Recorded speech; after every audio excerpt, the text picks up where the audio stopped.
This is, I'm trying to think, my first March for Life was 2008.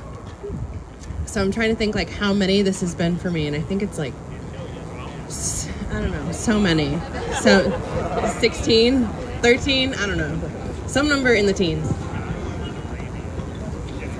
So today marks a landmark occasion in the history of human rights and for us in the pro-life movement, right?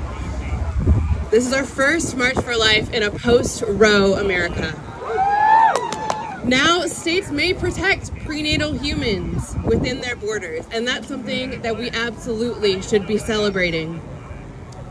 So we celebrate, we have joy and we have hope about this verdict as a necessary step towards building a culture where each and every human being is respected, valued, and protected.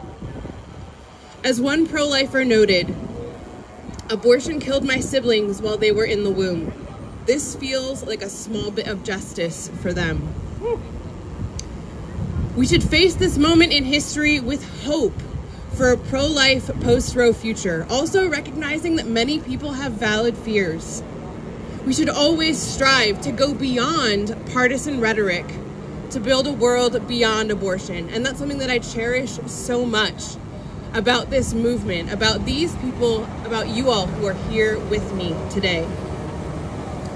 Because the answer to fear around difficult pregnancies is not dehumanization and violence, but meeting the needs of pregnant people and families. This is not a time to gloat, to think our work is done, or to dehumanize those who are on the other side. Instead, we must stand in a posture of humility to see the humanity of those lashing out in hurt and anxiety.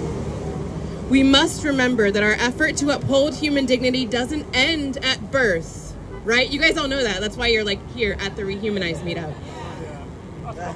We have to listen, roll our sleeves up, and work in diverse political coalitions to make sure that pregnant people, families, and their children don't fall through the cracks. Our society has a long way to go to actually better care for pregnant people and their children. So I propose that we heartily support things like ample paid family leave, expanded child tax credits, restorative justice after abortion, universal child care and health care, including culturally competent antenatal, postpartum, and lactation care, guaranteed housing, food, water, and basic income, rehumanizing palliative care, including for infants with life-limiting conditions, and compassionate medicine for ectopic pregnancies and miscarriages. To name, I put to name a few. As Kyle has told me, I'm not allowed to say a few or to make a long story short because I'm not capable of it. So whichever task we take up first, one thing is clear.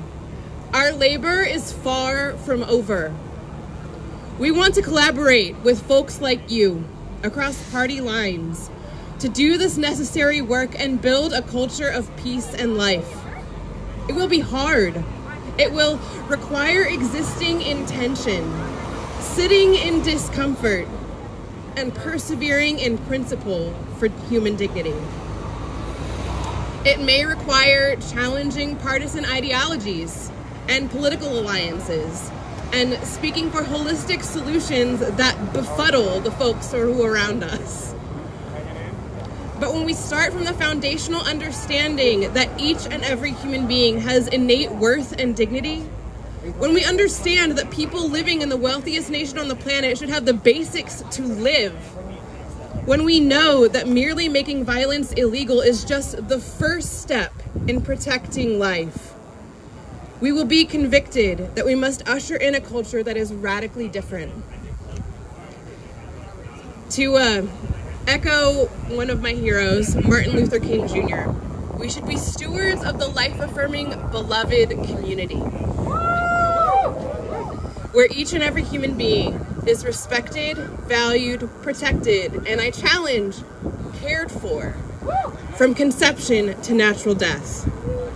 So as we celebrate today, as we march to mark the fall of the dehumanizing standard of Roe, let us march forward, passionately working together to build a future worthy of the name